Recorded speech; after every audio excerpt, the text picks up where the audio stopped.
वासुदेवाय। ओम नमो भगवते वासुदेवाय। ओम नमो भगवते वासुदेवाय। ओम नमो भगवते वासुदेवाय। ओम नमो भगवते वासुदेवाय। ओम नमो भगवते वासुदेवाय। ओम नमो भगवते वासुदेवाय। ओम नमो भगवते वासुदेवाय। ओम नमो भगवते वासुदेवाय। ओम श्री परमात्मने नमो नमः। ओम गणपतये नमो नमः। ओम सरस्वत्यै नमो नमः। ओम गुरुभ्यो नमो नमः। ओम सहना भवतु सहनौ भुनक्तु सह वीर्यं करवावहै तेजस्विनावधीतमस्तु मा विद्विषावहै। ओम शांति शांति शांति। सदाशिवसमारम्भां शंकराचार्यमध्यम् अस्मदाचार्यपर्यन्तां वन्दे गुरुपरम्परां। वन्दे गुरुपरम्पराम्। ओम पार्थाय प्रतिबोधितां भगवता नारायणेन स्वयं व्याख्यातां पुराणं मध्ये महाभारत अद्वैतामृतवर्षिणीं भगवतीम् अष्टादशाध्यायिनीं ते भवद्वेषिणीं वसुदेवसुतं देवं कंसचाणूरमर्दनं देवकी परमानन्दं कृष्णं वन्दे जगद्गुरुं। नमस्ते परमं ब्रह्म सच्चिदानन्दरूप निर्गुणाय नमस्तुभ्यं ओंकाराय नमो नमः। सर्वे दुर्गाणि तरन्तु सर्वे भद्राणि पश्यन्तु सर्वे सद्बुद्धिमाप्नोतु सर्वे सर्वत्र नन्दतु। ओम तत्सत्। ओम ओम ओम। तो आप सभी ऑनलाइन नेटवर्क पर उपस्थित भगवद गीता श्रवण साधकों को आज प्रातः का अभिवादन अभिनंदन अभिवंदन। हरि ही ओम हरि ही ओम हरि ही ओम। हम सबको आज का यह दिव्य दिन तन मन धन जन देश काल विषय वस्तु परिस्थिति अवस्था अध्यात्म भौतिक दैवी क्षेत्र सभी को अपने अपने पूर्व में अनंत जन्मों में किए हुए संचित पाप पुण्य धर्म अधर्म मिश्र सकाम निष्काम कर्मों के पके हुए फलस्वरूप वर्तमान में आज अपने अपने प्रारब्ध अनुसार परमेश्वरीय अचिंत्य योग माया के माध्यम से प्रसाद स्वरूप में प्राप्त हुए। अतः आज का यह दिव्य दिन परमार्थ हेतु निष्काम सेवा यज्ञ कर देव यज्ञ ऋषि यज्ञ पितृ यज्ञ मानवता यज्ञ भूत प्राणी यज्ञ सात्विक दान शारीरिक वाचिक मानसिक तप निष्काम कर्म योग ध्यान योग भक्ति योग ज्ञान योग साधना स्वाध्याय वेद शास्त्रों का अध्ययन अध्यापन उपासना आराधना के लिए समर्पित करे और करवा अत्यंत दुर्लभ मनुष्य जीवन को परमार्थ हेतु सार्थक करे और करवा। आज विक्रम संवत 2081 ज्येष्ठ मास कृष्ण पक्ष की अमावस्या है। कल सुबह 4:25-26 तक उसके बाद आषाढ़ प्रतिपदा लग जाती। आज है आर्द्रा नक्षत्र जो कल सुबह 4:05 तक है। उसके बाद पुनर्वसु नक्षत्र लग जाता है और आज शनिवार है। शनिदेव हनुमान जी की आराधना उपासना का दिन है। और यहाँ वर्षा ऋतु प्रारंभ हो चुकी है, लगातार वर्षा चल रही है और रात्रि का न्यूनतम तापमान 20 डिग्री रहा और दिन का अधिकतम तापमान 32 डिग्री रहा। वायु की गति 5-10 किलोमीटर प्रति घंटा चल रही। ईस्वी सन 2024 6 जुलाई 6 जुलाई 2024 सुबह के 7 बजने वाले। कलयुग का प्रथम चरण 5250वां वर्ष 7वां वैवस्वत मनवंतर श्वेत वराह कल ब्रह्मा जी का 26वां दिन और 51वां वर्ष चल रहा। तो ऐसे अनंत कोटि ब्रह्मांडीय परमेश्वरी अचिंत्य योग माया में हमारा यह एक ब्रह्मांड, इस ब्रह्मांड में ये पृथ्वी लोक में समुद्र के ऊपर विश्व का एकमात्र वैदिक राष्ट्र भारत में उत्तर हिमालय प्रांत में उत्तराखंड राज्य में टिहरी जिले में हिमालयन शिवालिक पर्वतमाला के अंतर्गत मणिकुट पर्वत के ऊपर नीलकंठ महादेव के सामने ऋषिकेश नगरी में मुनि की रेती प्रांत में शीशम जाड़ी में अवधूतवाड़ा आश्रम के सी ब्लॉक पहले माले से 5 नंबर कमरे से गंगा किनारे से हम स्वामी उत्तमानंद सरस्वती भगवद गीता के आचार्य शिष्य स्वामी चिन्मयानंद सरस्वती महाराज कपिलाद्वैत वेद व्यास भगवत पाद शंकराचार्य की श्रृंगेरी संन्यास परंपरा से शिक्षित दीक्षित सनातन वैदिक भारतीय हिंदू धर्म अनुसार संपूर्ण भगवद गीता ज्ञान यज्ञ ऑनलाइन चैतन्यमय जीवंत लाइव प्रसारण के अंतर्गत व्याख्यान माला में अध्याय 6 ध्यान योग के श्लोक नंबर 24 और 25 पर संस्कृत एवं हिंदी में व्याख्यान करेंगे। दिव्य पवित्र सरल व्यावहारिक सटीक पूर्ण वर्ण अक्षर पद वाक्य पंक्ति श्लोक अध्यायों की संगति संधि अन्वय शब्दार्थ वाक्यार्थ भावार्थ रहस्यार्थ के यथार्थ तात्पर्य सहित वैदिक शास्त्र वेद व्यास साहित्य शंकर भाष्य एवं परंपरागत सन्यासी आचार्यों की टीका टिप्पणी सहित आज का यह भगवद गीता व्याख्यान करेंगे। कृपया आप सभी श्रद्धा भक्ति ध्यान से परिपूर्ण होकर के ये दिव्य श्रवण साधना करें। इसमें से कुछ ग्रहण करे, कुछ धारण करे, कुछ अपने जीवन में चरितार्थ करे और उसमें निरंतरता लाए। अपनी अपनी आध्यात्मिक भौतिक दैवी अशांति द्वंद्व मोह विक्षेपों से रहित होकर के अशास्त्रीय धार्मिक भ्रम भ्रांतियों से रहित होकर के अपने अपने शरीर इंद्रिय प्राण मन वचन कर्म से एक रूप एकाग्र होकर के शुद्ध सात्विक सूक्ष्म भगवत विवेक बुद्धि करे। वेद शास्त्र एवं आचार्य परंपरा अनुसार विवेक करे और करवावे। पुनः पुनः इस व्याख्यान का श्रवण करे, मनन करे, चिंतन करे, चर्चा विचारणा करे, प्रचार प्रसार करे, लिंक भेजे, ग्रुप में शेयर करे, अपना और सबका परम कल्याण करे और करवावे। ओम तत्सत। ओम ओम ओम। तो कल हमने श्रीमद् भगवद गीता अध्याय 6 ध्यान योग के श्लोक नंबर 24 पर विचार किया था, जिसमें भगवान ने कहा कि संकल्प से उत्पन्न कामनाओं को छोड़ने के बाद मनुष्य ध्यान योग कर सकता। वो कैसे? संकल्प प्रभवान कामान त्यक्त्वा सर्वान् शेषतः मनसैवेन्द्रिय ग्रामं विनियम्य समन्ततः। संकल्प से उत्पन्न होने वाली संपूर्ण भौतिक अध्यात्म दैव कामनाओं को निशेष रूप से छोड़, यानी अपनी अपनी स्वतंत्र संकल्प और काम। शास्त्र के अनुसार धर्म के अनुसार जो कामना है वो बाधा रूप नहीं।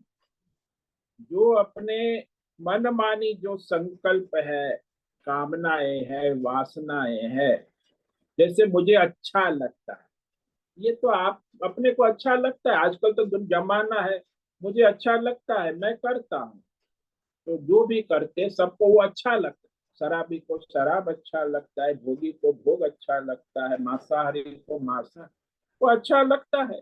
उसमें कोई धर्म शास्त्र नियम नहीं। इसीलिए ये जो अपने व्यक्तिगत अच्छा राग द्वेष से उत्पन्न संकल्प है, अपनी व्यक्तिगत राग द्वेष वासना कामना से उत्पन्न जो, उसको छोड़ने, धर्म के अनुसार संकल्प करे और उस अनुसार अपने परमार्थ के योग्य बने। तो ये सारा जो है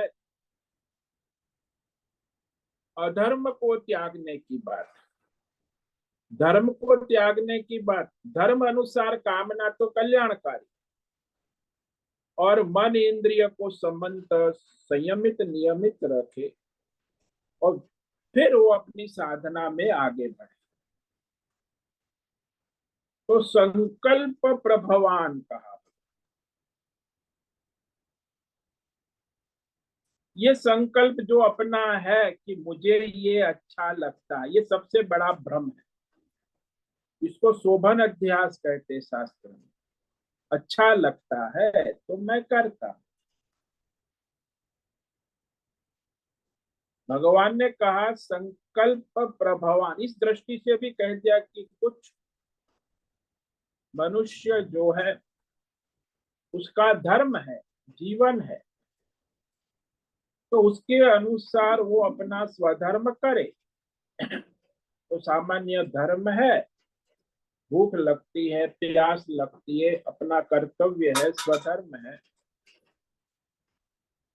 तो वो जो शास्त्र के अनुसार, परंपरा के अनुसार जो स्वधर्म है कि सुबह 4 बजे उठना, नित्य कर्म करना, ध्यान भजन पूजा पाठ करना, अपना स्वधर्म करना, ब्राह्मण क्षत्रिय वैश्य शूद्र आदि स्वधर्म करना धर्म के अनुसार, नहीं कि मुझे पसंद है, अच्छा लगता है।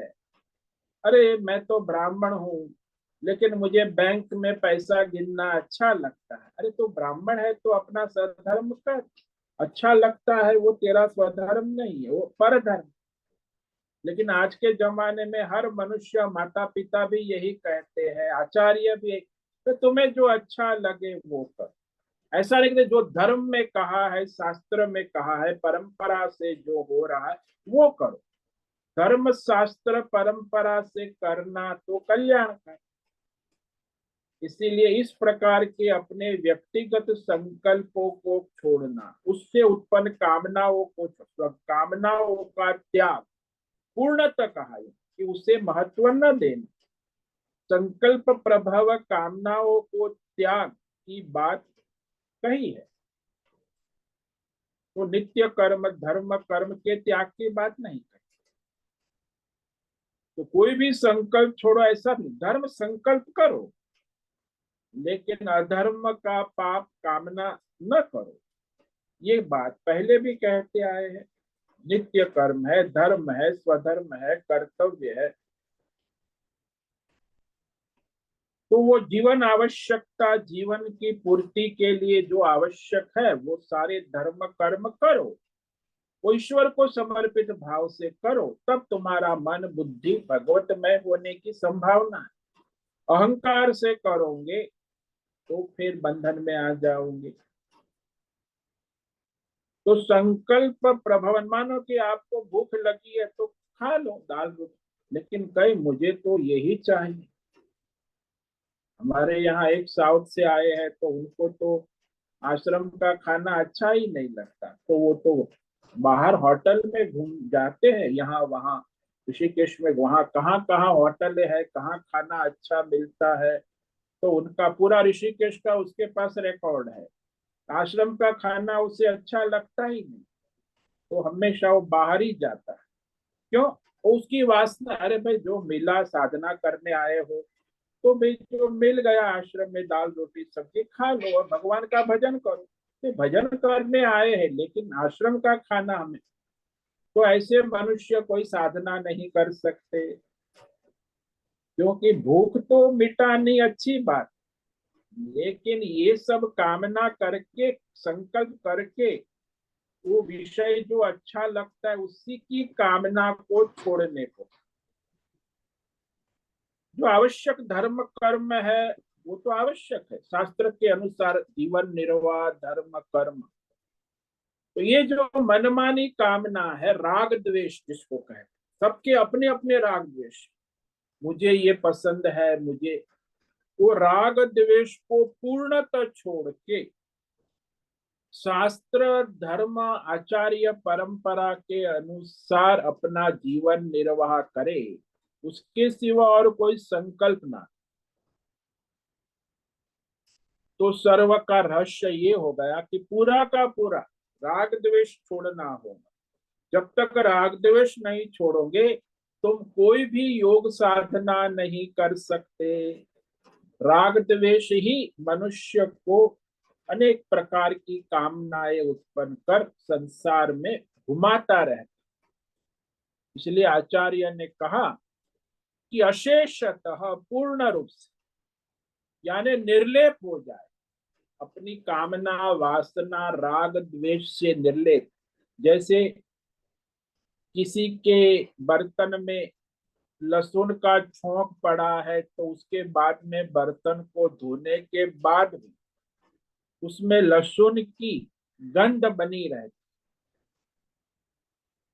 तो ये जो हमारी कामना वासना जिसको कहते वो अंदर है, तो उसका पूर्णतः वासना संस्कार जो रह गई है उसे धर्म के अनुसार शुद्ध करे, महत्व ना दे, पुनः कभी जग न जाए। तो धर्म के द्वारा, शास्त्र के द्वारा, परंपरा के द्वारा उसे धारण करे, अशेष तक मनमानी कामनाओं को त्यागने की बात है। धर्म के अनुसार तो कर सकते, तो उससे मनुष्य जो है परमार्थ कर सकता है। नहीं नहीं, मुझे तो अच्छा लगता है तो मैं करता हूँ, अच्छा नहीं। आजकल तो माता पिता भी यही करते हैं। मैंने कहा कि भाई आपके बच्चे को यहाँ सत्संग में भी, अरे उसको अच्छा लगेगा तो आएगा, मैं क्या कह सकती हूँ। अरे भाई धर्म है कर्म है, तो अच्छा लगने की बात जो है ना, ये आज के युग में सबसे बड़ी भ्रामक, वो राग द्वेष है। ये अच्छा लगता है, ये अच्छा नहीं लगता है। जो अच्छा लगता है, मुझे व्यक्तिगत स्वातंत्र, सरकार भी, भारत सरकार भी यही कहती है कि जिसको जो अच्छा लगे वो करे, अच्छा ना लगे, सब व्यक्तिगत स्वतंत्र है। ये तो बड़ी मूर्खता है। धर्म शास्त्र आचार्य परंपरा के अनुसार अपना स्वधर्म करना वो कल्याणकारी। तो ये शोभन अध्यास कहते, ये संसार में देखा गया है। उसे छोड़ने को अशेषतः, भाई आपको अच्छा बुरा लगता है उससे कोई मतलब नहीं है। धर्म शास्त्र आचार्य परंपरा के अनुसार जो अपना स्वधर्म है वो करो। इसी के धर्म के द्वारा ही तुम ज्ञान योग परमार्थ योग साधना कर सकते, यानी धर्मात्मा बनो। ये राग द्वेष मनमानी करना यही अधर्म है। इंद्रिय को संयमित नियमित करे धर्म के द्वारा, शास्त्र के द्वारा। क्योंकि जो मनुष्य जीवन निर्वाह तो करेगा ही, रोटी सब्जी दाल खाएगा, अपने नित्य कर्म अपना व्यवसाय व्यापार धंधा करेगा, लेकिन वो धर्म के अनुसार। मनसैवेन्द्रिय ग्रामम विनियम्य, ये जो सारी इंद्रिया है,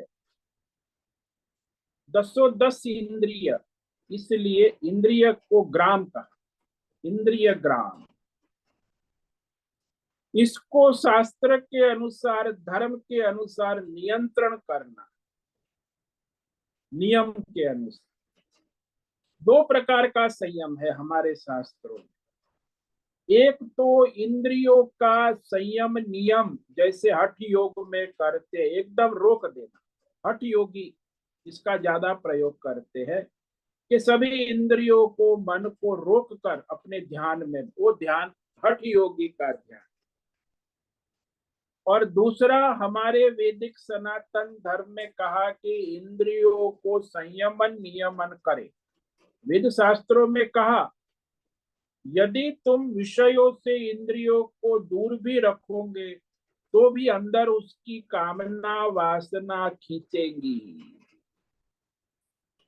वह समाप्त नहीं हो। अंदर है ना वास, बाहर से तो आपने विषय को छोड़ दिया, दूर हो, लेकिन मन से उसका चिंतन करोगे। इसलिए धर्म शास्त्र में विवेक करने से, परंपरा से बुद्धि में विवेक करना कि भाई ये विषय आवश्यक है, तो कामना का नियंत्रण करना, इंद्रियों का नियंत्रण करना धर्म के अनुसार, शास्त्र के अनुसार, परंपरा के, तो वह इंद्रियों का नियंत्रण जो इस प्रकार कर्म लेता है, उसके अंदर वासना भी नहीं रह जाती।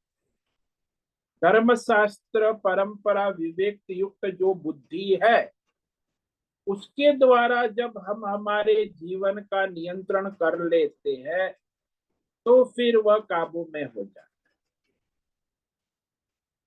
मन और इंद्रियों का काबू करना का मतलब ये है विनियम्य, विशेष रूप से शास्त्र धर्म। मानो कि अभी नवरात्रि चल रही है, आषाढ़ की नवरात्रि, तो उसमें आप अपने शास्त्र में कहा है कि आषाढ़ में जो है फलाहार करे, एक बार भोजन करे और भगवान का भजन करे, दुर्गा आराधना देवी की। तो आपकी इंद्रियों का अपने आप स्वयं धर्म कर रहे हो। अब आप कहो कि भाई ये तो वर्षा ऋतु है, पकोड़े, चाय पकोड़े का दिन आ गया, तो चाय बनाओ, पकोड़े, वो भी प्याज के पकोड़े, तो ये तो आपको अच्छा लगता है, कोई धर्म तो है नहीं, अधर्म है। तो ये जो इंद्रिय और मन का संयम नियम जो कहा गया, उसे रोकने वाली हड्डियों की बात हमारे सनातन धर्म में नहीं।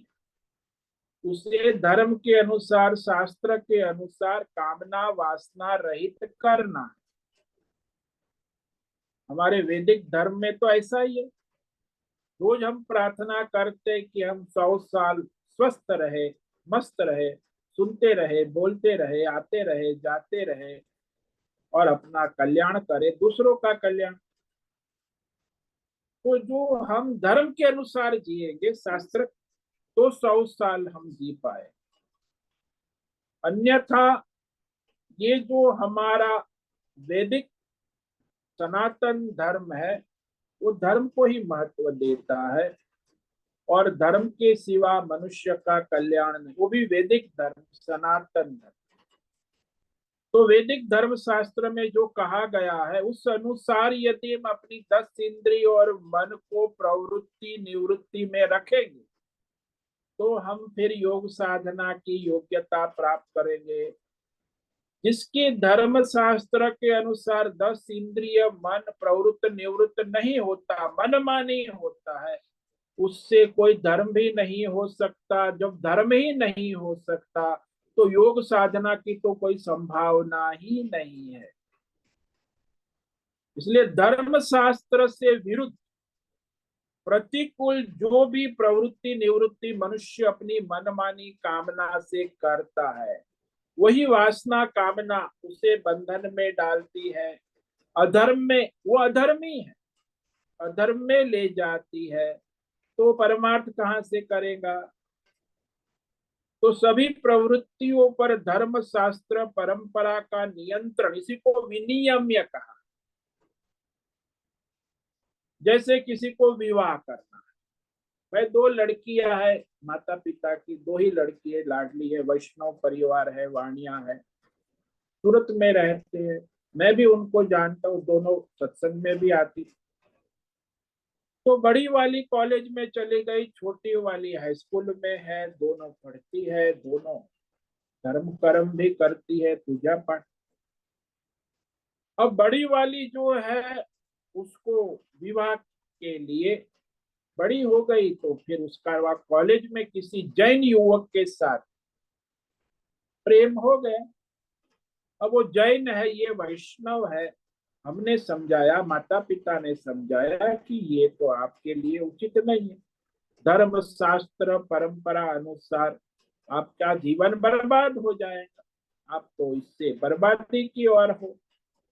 आप वैष्णव परिवार में, आपके माता पिता ने लड़का ढूंढा है, अपने वैष्णव परिवार धर्म कुल परंपरा के अनुसार विवाह करो, तो आपका कल्याण होगा। नहीं मानी। अब उसने अपनी मन मानी, उसे अच्छा लगा, वो आंख मिल गई, जैन लड़का अच्छा लगा, विवाह कर लिया। विवाह करने के बाद एक लड़का भी हो गया, फिर उनकी लड़ाई झगड़ा हो गया, डाइवोर्स भी हो गया, और वो लड़के के साथ फिर माता पिता के पास रहने आ। अभी बेचारी नौकरी करती है, लड़का कहीं स्कूल में पढ़ता है, उसका जीवन कष्टदायी दुखदायी। उसने जैन ने दूसरी जैन महिला के साथ विवाह कर लिया, तो इसको छोड़ दिया।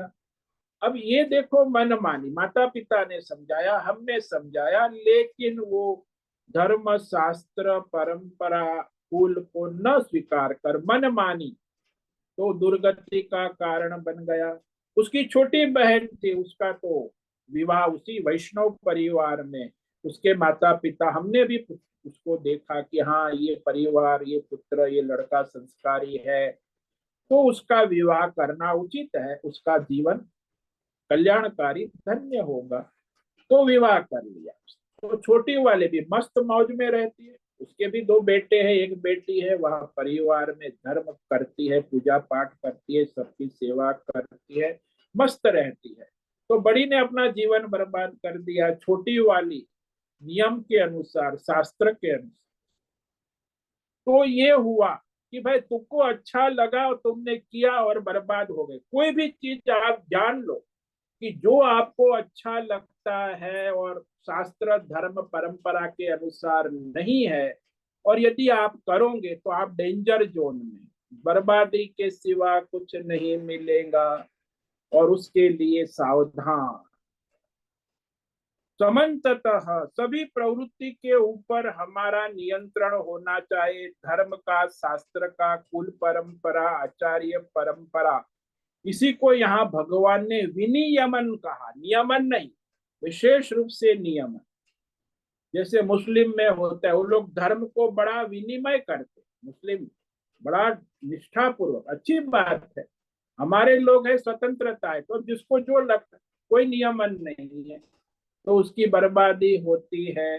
तो सनातन धर्म, हिंदू धर्म जो है, वो धर्म को जो मानने वाले बहुत है, लेकिन धर्म का आचरण करने वाले 5% भी नहीं।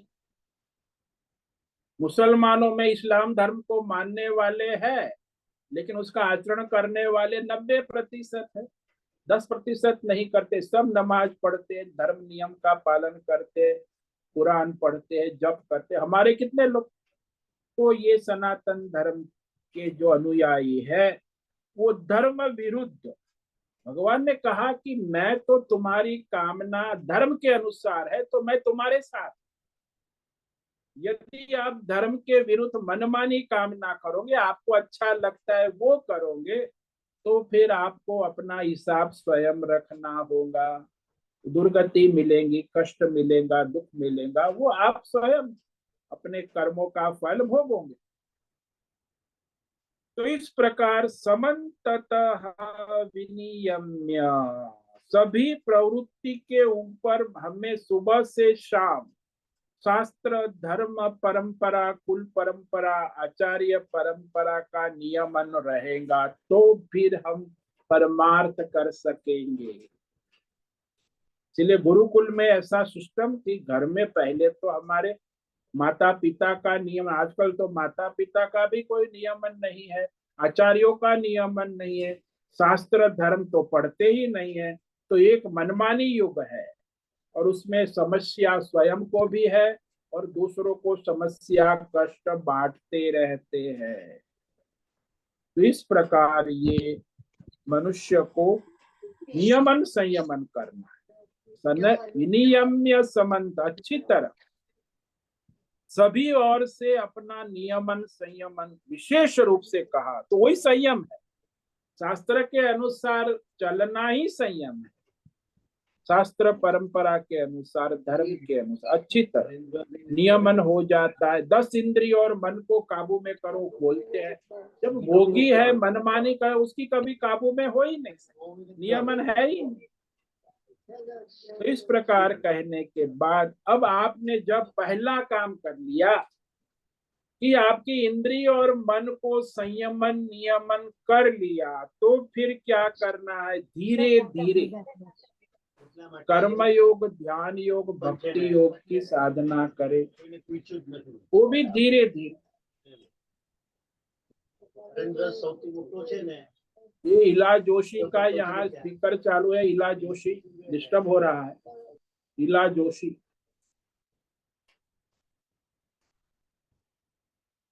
तो जब आपने ये काम कर लिया, 10 इंद्रिय और मन का विनियम और संयमन अच्छी तरह कर लिया, सब और से अच्छी तरह वश में, यानी धर्म के अनुसार, उसके बाद फिर आप आगे बढ़ सकते हो। वो क्या है साधना आगे की कह रहे हैं, शनै शनै उपरमे बुद्ध्या धृति गृहीतया आत्मसंस्थं मन कृत्वा किंचिदपि न चिंतये।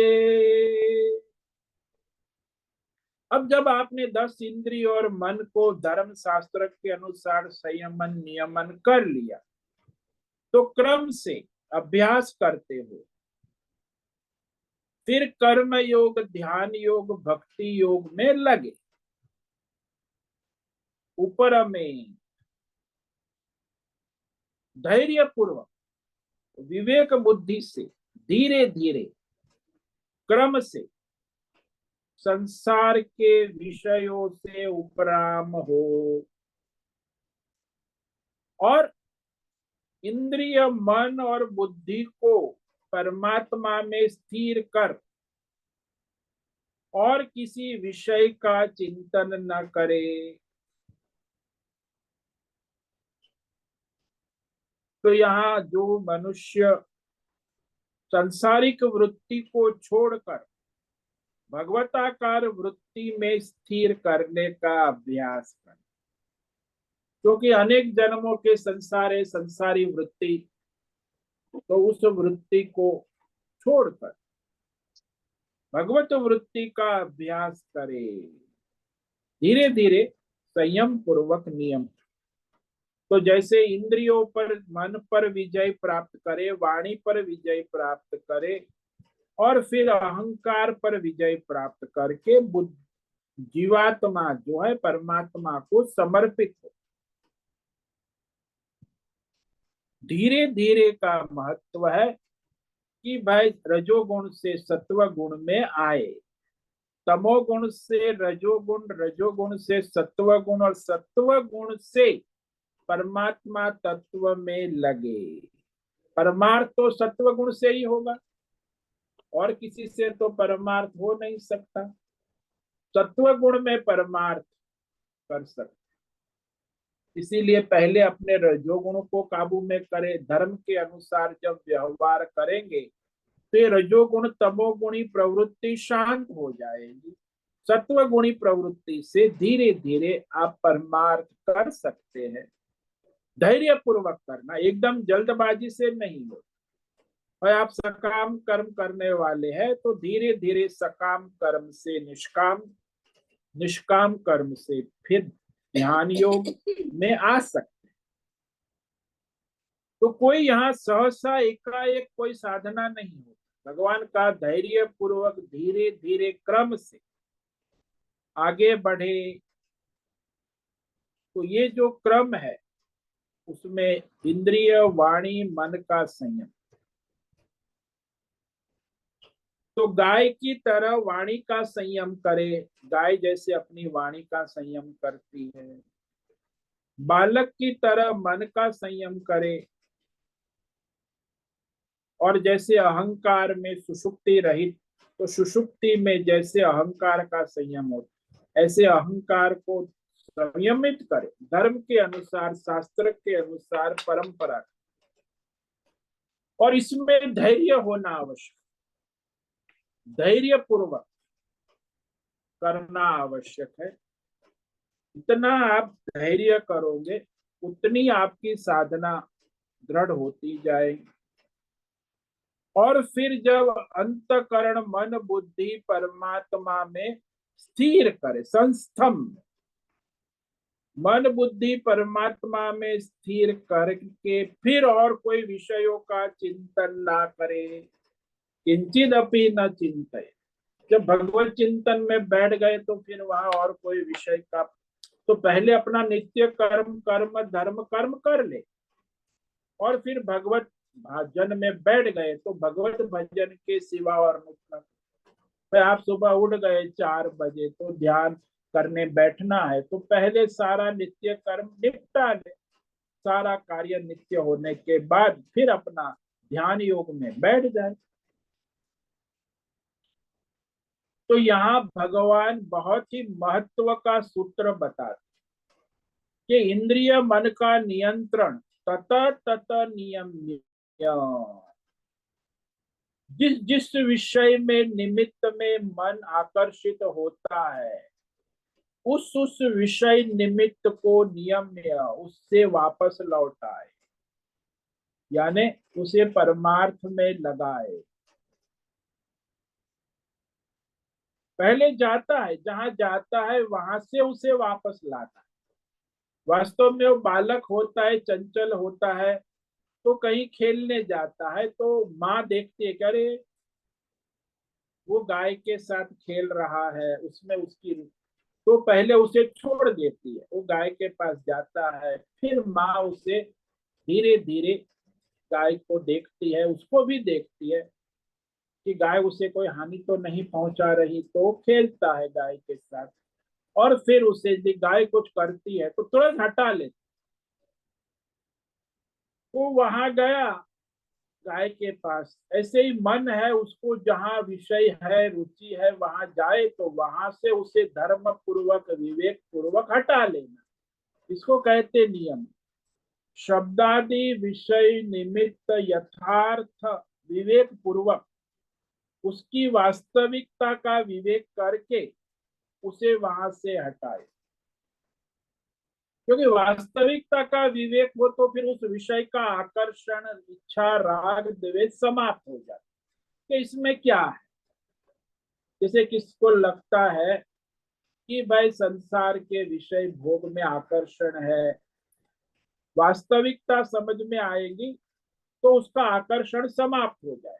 जैसे दृष्टांत ले लो कि यहाँ से कोई इंजीनियर अमेरिका गया, युवा था, 25 साल का, तो अमेरिका में उसकी जॉब लग गई, तो वो वहां घूमने कॉफी हाउस में बैठा था, तो कॉफी पी रहा था, तो वहां कोई रूप सुंदरी आ गई, अमेरिकन सुंदरी, बड़ी हॉलीवुड एक्ट्रेस जैसी लगती थी, कि हॉलीवुड की एक्ट्रेस तो नहीं है। तो उसके सामने आके बैठ गए, उसने भी कॉफी ऑर्डर किया, कॉफी पी रही है। और कॉफी हाउस में तो बातचीत होती है, कैसे, hi hello how are you, you are from what where. उसको अच्छा लगा, उससे बात की, बड़ी सुंदरी थी, तो उसको अच्छा लगा, ये देखो अच्छा लगा, वो अच्छी लगी। तो उसने उसका एड्रेस लिया, है हेलो कैसे है क्या है, I will come to your home for breakfast, okay okay you are welcome. और दोस्ती हो गए कॉफी हाउस टेबल। फिर वो गया, 2-3 दिन के बाद उसको फोन किया, बोला ब्रेकफास्ट के लिए, ओके वेलकम। उसने कहा आइए, तो उसके घर ब्रेकफास्ट के लिए गया। वो अमेरिकन इंजीनियर तो वहाँ उसका सौंदर्य से आकर्षित हो गया था, उसने बढ़िया ब्रेकफास्ट बनाया, खिलाया।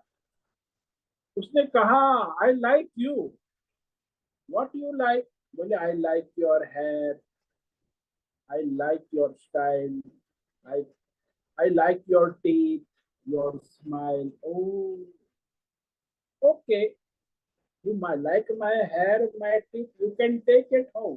तो उसने अपने बाल निकाले, भीग था, नकली बाल थे, तो उसे दे दिया, ये ले जाओ। तो दांत अच्छे लगे, तो उसने अपने मुख में से वो चौक दांत का जो है निकाल के उसको दे दिए, this is my gift for you, you take with you, go to India, it will helpful to.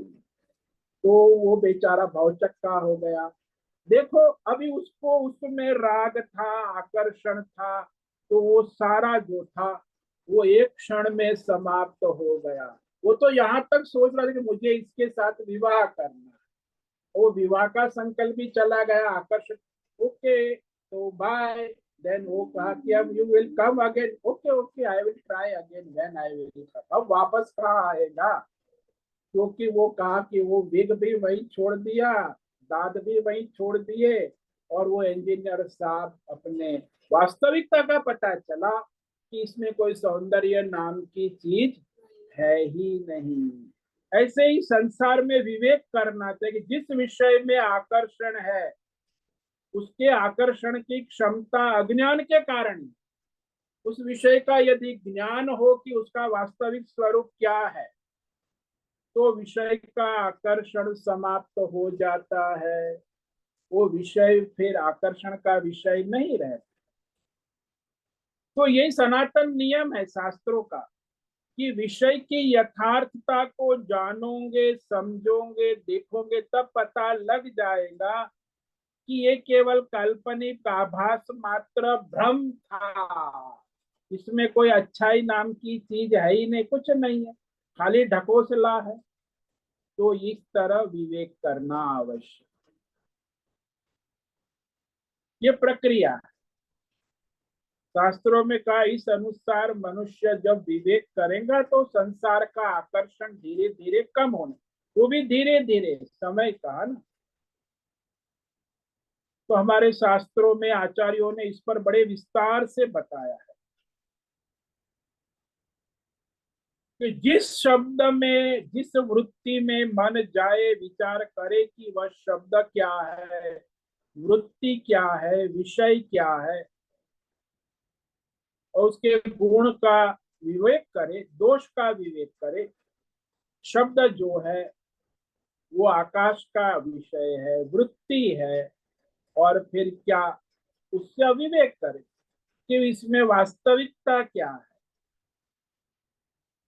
आकाश जो है उसी में ये वृत्तियां उत्पन्न होती, और ये पंच महाभूतात्मक है। संसार के सारे विषय पंच महाभूत से उत्पन्न होते, उसी में रहते, उसी में नष्ट होते।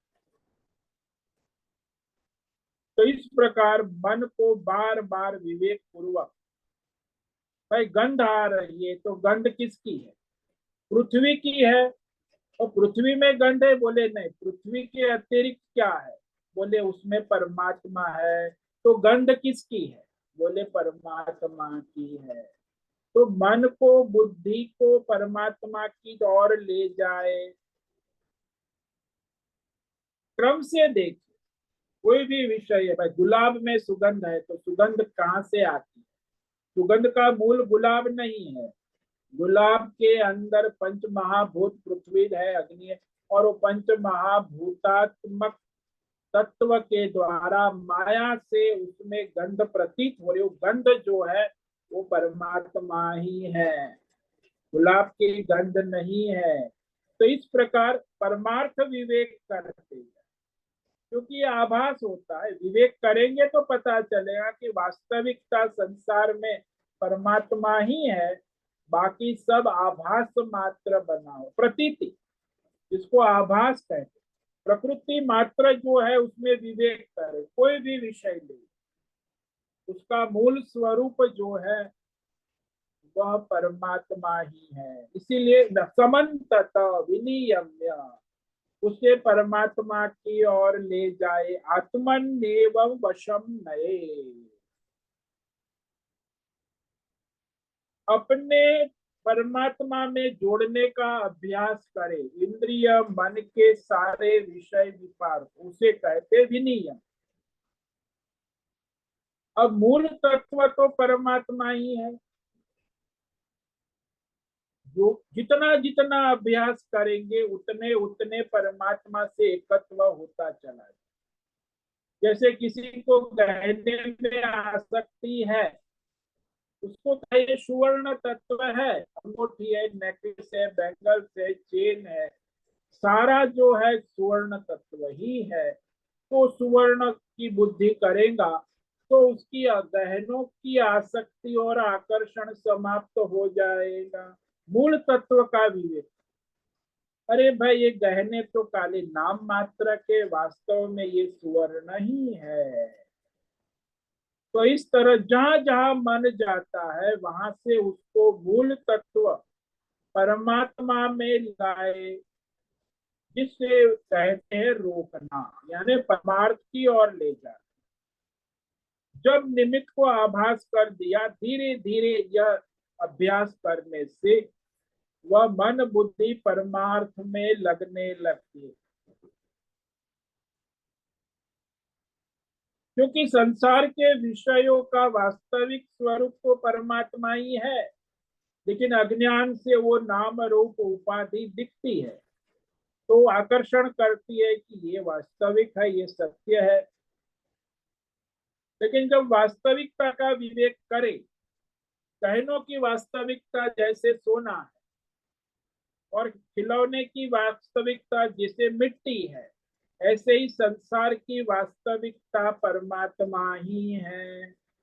वास्तविकता को जान लो तो फिर वो विषय को आप आकर्षण समाप्त हो जाए। अरे ये गहने का आकर्षण तभी होता है जब सुवर्ण तत्व का ज्ञान है। यदि संसार में परमात्म तत्व का ज्ञान हो जाए तो फिर विषयों का आकर्षण समाप्त हो जाए, उसका कोई महत्व नहीं है। इसीलिए कहा, जैसे जिसे मालूम है कि ये व्यक्ति के शरीर में कोरोना रोग है, तो उसके पास नहीं जाएगा, उससे 6 फुट दूर रहेगा। दूरी जो है वो स्वयं निवृत्ति हो जाती। क्यों? जान लिया कि ये कोरोना वाला मनुष्य है और कोरोना काल चल रहा है, तो इससे मुझे दूरी, फिर वो चाहे कोई भी हो, उसकी बहन है, उसकी माँ है, उसकी पत्नी है, उसका पुत्र है, फिर भी वो उससे दूरी बनाए रखते हैं, क्योंकि विवेक हो गया कि इसको कोरोना है। इसी तरह संसार के विषय की वास्तविकता का जब पता लग जाता है, तब उसके विषय से निवृत्ति स्वयं हो जाती है।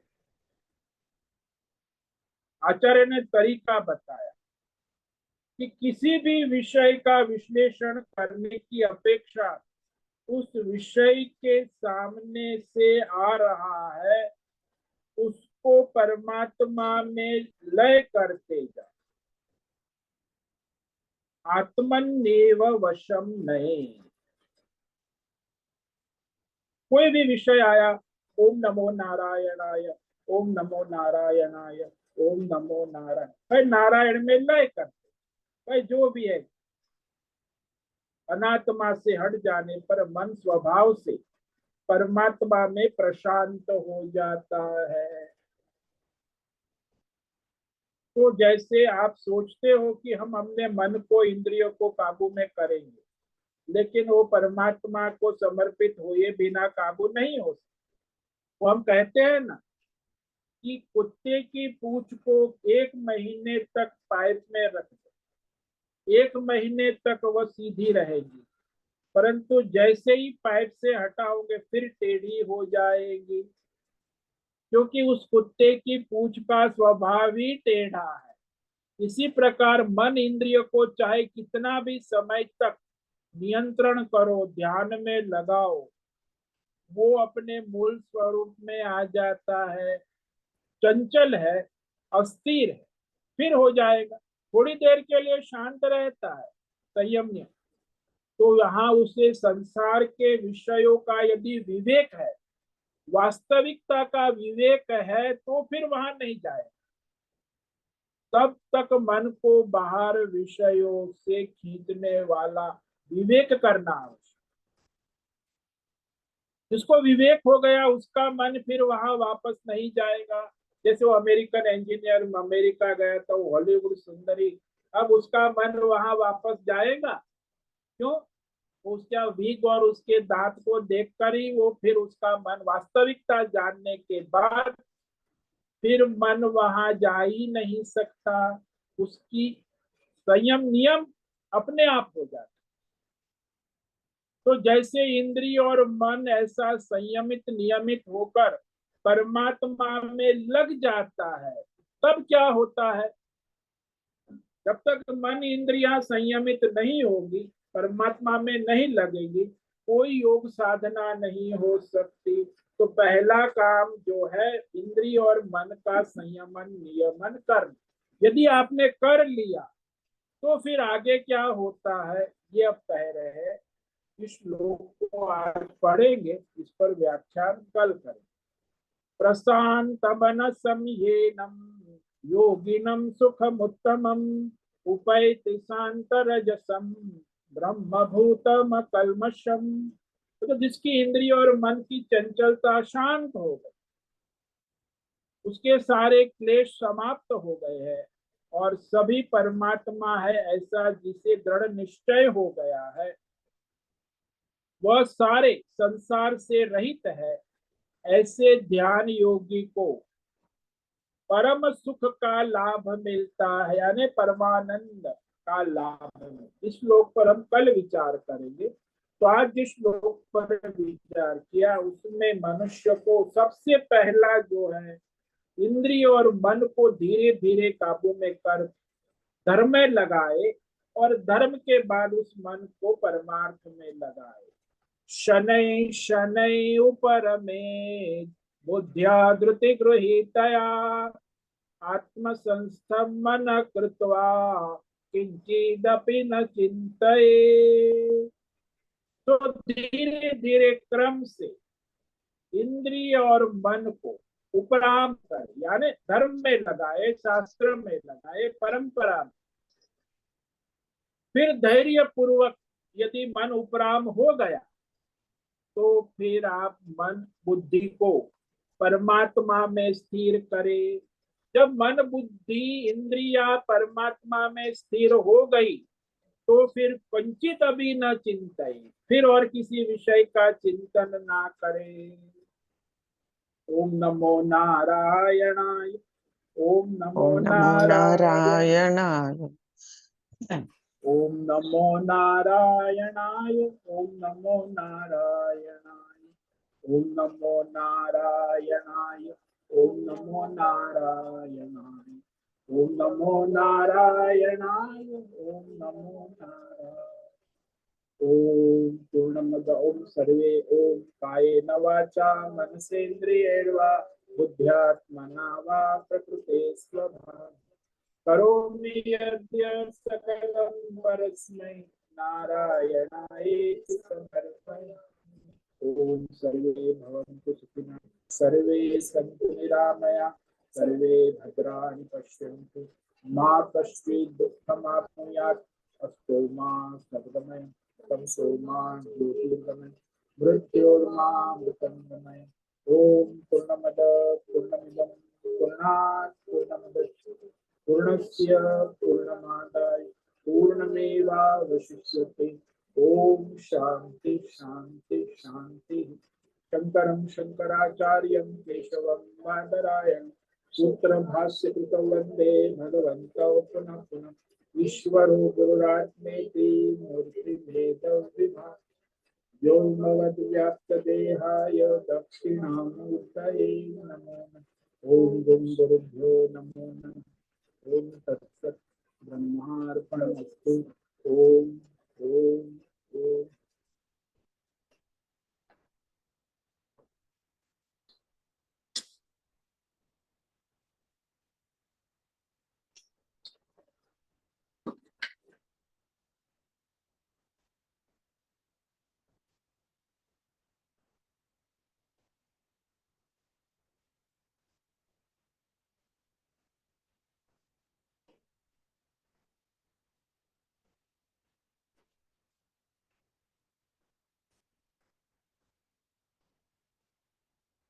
किसी भी साधक को कोई प्रश्न है तो पूछ सकते हैं। हाँ बोलो। ओम नमो नारायण स्वामी जी। ओम नमो नारायण। स्वामी जी, ये भी आपने जैसे बताया कि वास्तविकता का ज्ञान इंद्रियों, लेकिन जो जीव है उसको आभास होता है इंद्रियों से।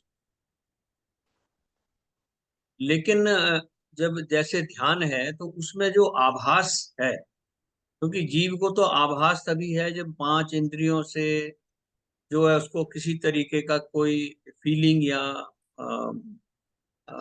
टच का या इस तरीके का भावना का पता चलता। तो ये जो जैसे आप बैठे भी मौन होके ध्यान में परंतु इंद्रियां तो उस वक्त अपना काम कर रही हैं। आपके कान बारिश की आवाज सुन रहे हैं, या फोन की घंटी बजी, या और बाहर कोई शोर हुआ। तो इस पर थोड़ा सा बताइए कि वो जो एकाग्रता है और आभास है, तो उस वक्त इंद्रियों को एक तरह से बिल्कुल सुषुप्त कर देना, ताकि आपको आभास ना हो। ये तो बाह्य इंद्रियां हैं, इसमें तो आभास होगा। को किस तरीके से कंट्रोल करना? बारिश की आवाज सुन रहे हैं, या फोन की घंटी बजी, या और बाहर कोई शोर हुआ। देखो, तो ये इस पर थोड़ा सा बताइए कि वो जो एकाग्रता है और आभास है, तो उस वक्त इंद्रियों को एक तरह से बिल्कुल सुषुप्त कर देना, ताकि आपको आभास ना हो। तो बाह्य मीनाक्षी काले का ऑडियो चालू है, डिस्टरबेंस हो रहा है। मीनाक्षी काले,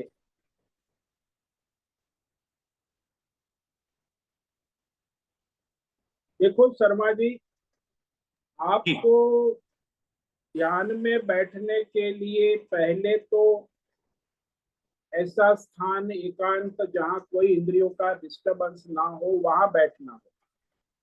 ऐसे स्थान में यदि आपको डिस्टरबेंस है, तो आपका यदि अंतःकरण उपराम नहीं हुआ है, इंद्रियों का संयम नहीं हुआ है, तो डिस्टरबेंस होगा। यदि आपका संयम हो गया है, अंतःकरण उपराम हो गया है, परमात्मा में लग गया है, तो चाहे कितना भी डिस्टरबेंस हो, वो आपको डिस्टर्ब नहीं करेगा। जैसे दृष्टांत ले लो ना, कि वो क्रिकेट के मैदान में वो जो है खिलाड़ी, जो उसको केवल 6 रन चाहिए, और फिर वो इतना शोर है, 50,000 विद्यार्थी गुल है, फिर भी उसका जो कंसंट्रेशन है बॉल के ऊपर है, और वो 6 रन के लिए सावधान है, बड़ा बैट, तो हार जीत का सवाल है, तो उसका जो है ध्यान केवल बॉल के ऊपर रहता है। इतनी विकट परिस्थिति है चारों ओर, और तनाव भी है कि हार जीत का सवाल है। 6 रन नहीं हुए तो हार जाएंगे, 6 रन हो गए तो जीत जाए। फिर भी वो, उसका एक ही लक्ष्य है, तो उस लक्ष्य को निर्धारित करते हुए कंसंट्रेट करके वो उस बॉल का इंतजार करते हो, बॉलर बॉल डालता है और वो छक्का लगा देता। क्यों भाई इतना डिस्टर्ब है, मैं इसमें छक्का कैसे लगा सकूंगा? अरे, इतना टेंशन है, तनाव है, मैं इसमें छक्का कैसे लगाऊंगा? ऐसा वो सोचेगा तो छक्का नहीं लगेगा। ऐसे ही जो साधक ध्यान योग में परमार्थ में उसकी कंसंट्रेशन निष्ठा दृढ़ है, फिर चाहे कितना भी डिस्टरबेंस बाहर का हो, इंद्रिय और मन परमात्मा में लग गए हैं, तो फिर ये बाहर के विषय उसे विक्षिप्त नहीं कर सकते। हाँ, विक्षेप है, यहाँ बैंड बाजा बन रहा है, बाहर से कान सुन रहा है, लेकिन उसका मन परमात्मा में लगा हुआ है। वो उसका अंतकरण जो है, और इंद्रिया और मन है, वो वहां स्थिर हो चुका है, तो बाहर का कोई विक्षेप उसे विक्षिप्त नहीं कर सकता है। तो ऐसा ही है संसार में। आप देखो, जब भी आप ध्यान योग में बैठे, तो आपकी यदि इंद्रिय मन सारी संयमित नियमित एकाग्र है, परमात्मा में स्थिर है, तो और कुछ आप, कई बार आप, मुझे सुनाई भी नहीं देगा। जैसे आपने कहा कि आपने कुछ कहा, लेकिन वो मैच देखने में बैठा है, उसकी बहन ने, उसकी माँ ने कहा कि ये कर, वो उसको सुना ही नहीं, कि उसका मन तो वहां मैच में लगा है। या बाहर से माँ ने कहा, बहन ने कहा, पति ने कहा, सब आके कुछ कह के, लेकिन उसका मन वहां लगा हुआ एकाग्र है ना। तो ऐसा है, जब एकाग्र होता है तो इंद्रिया जो है वो बाहर के विषयों को बाहर छोड़ देती है, और मन जिस विषय में स्थिर है वही वो स्थिर हो जाए। समझ में आया? जी स्वामी। ओम नमो नारायण। ओम नमो नारायण।